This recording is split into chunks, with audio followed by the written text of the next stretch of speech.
Good morning, guys and gals. Today is the first Sunday of the month, which means two things for you as sixth graders. The first is that a new month means a new theme. Yay!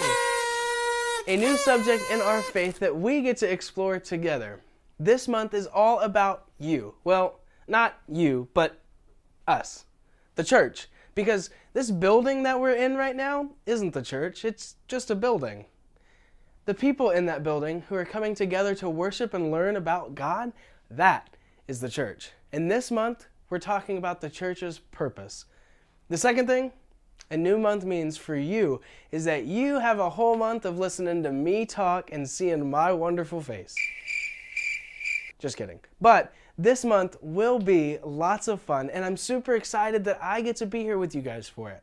To get our minds going, we're going to start with a little activity. I'm going to throw some pictures on the screen, and you're going to tell me why they were created. In other words, what their purpose is.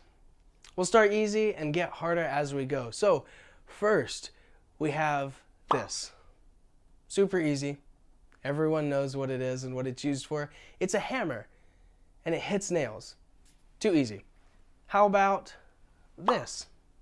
What is this used for? It's an oven to cook things, right? Okay, last one, which will be incredibly hard, maybe even impossible to know. So how about this? Have any ideas? It's called a power trowel, and it has blades on the bottom that spin in circles, and it's used for concrete to make it smooth and flat. Check it out.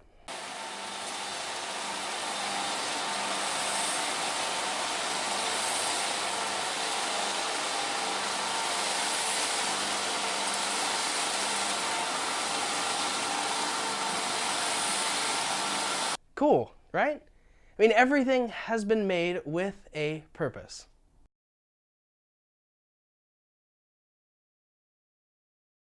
Everything we just talked about had a purpose and a reason it was created.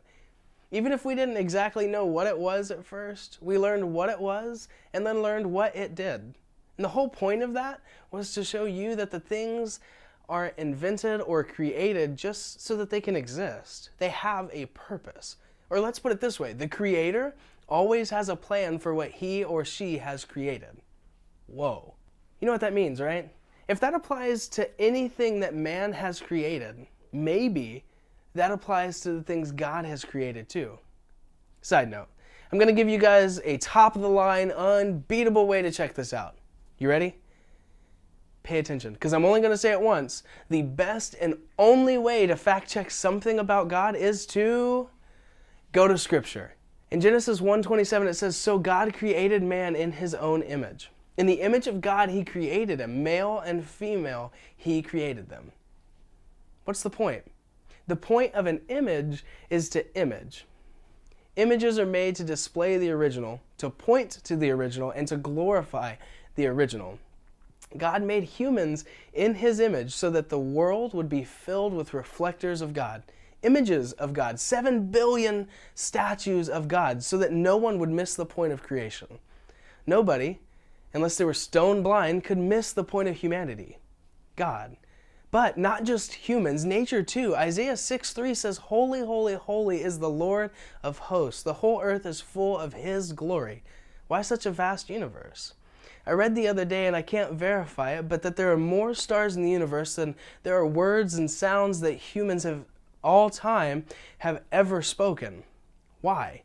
Well, the Bible's crystal clear about this. The heavens declare the glory of God, Psalm 19:1. And if someone asks if the earth is the only inhabited planet and man is the only rational inhabitant among the stars, why such a large and empty universe?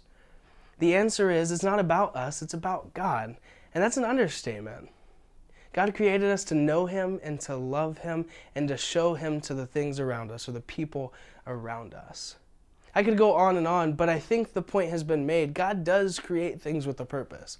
That purpose, according to Scripture, is for his glory. The things he does and the things he makes are all for his glory. Now here's where we come full circle today. The church was created, which means it has a purpose.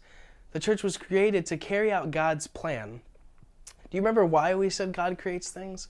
For his glory. So ultimately, the church was created to bring God glory, and the best way for us to bring Him glory is to look like Jesus and point to God. What if everything we did was to show others God? Why did you help that old lady cross the street? Because I want her to know she's loved by God. Why did you buy that person food with your own money?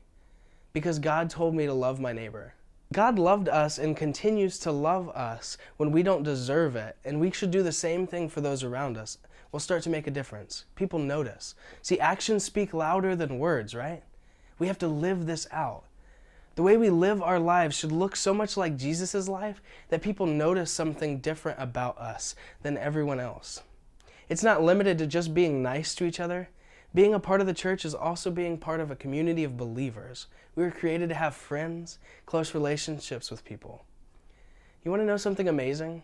God gave us a desire for community, and He brilliantly worked that into the church, or how the church is and how it grows. And from the very beginning of the church, the disciples made their own disciples in church bodies in different areas.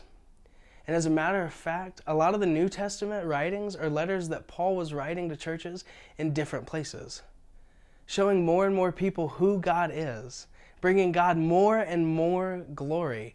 But we don't have to be adults to do that, do we? I mean, each and every one of you in this room can glorify God in your school, to your friends, your family, even people you don't even know. I was in Guatemala on a mission trip, and we were in this village to spend time with kids and play soccer with them, and just to show them that we care about them. And in this village, most of the dads weren't around anymore. And the ones that still were abusive, and they beat their kids and just didn't show them love at all. So here I am playing soccer with these kids, right? I don't know if you know this or not, but I'm slightly competitive, and by that I mean probably over-competitive. Soccer is not my sport by a long shot, and so I'm not very good at it. But I'm getting shown up by 10-year-olds who have been playing soccer with old water bottles most of their life. So naturally, I get more intense. And I'm playing and I'm trying to score a goal against an 8-year-old. Don't judge me, okay? But my teammate passes me the ball and I see the perfect opportunity to score. I give the ball a swift kick and I got under it a little more than I wanted to. And it came off my foot like a lightning bolt and hit the goalie right in the face. And he immediately shut down and was trying to hold back tears and wanted nothing to do with me, and I don't blame him. But I kept trying to comfort him, and he finally let me and allowed me to say sorry, and I told him that it was okay to cry if he was really hurt, and I hugged him. And not too long after that, someone else who was on this mission trip to this village but wasn't with our group told me he saw the whole thing and told me how much it touched him that I would show any kind of affection to that kid when he normally doesn't get that from his own family. He said God spoke to him through that moment that I had with that kid. The moral of the story is that people are watching us, whether we know it or not. And when they see Jesus in us, it changes them. That's God's plan for the church, for us, to show everyone who He is and the love that He has for us.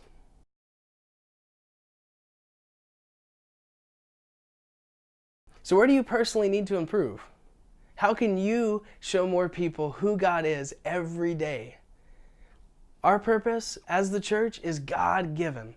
Glorify Him. Talk about Him with others. Live like Jesus lived, with love. How great would it be if everyone you knew said how awesome you were to be around? This week, let's be intentional to showing God's love to everyone around us.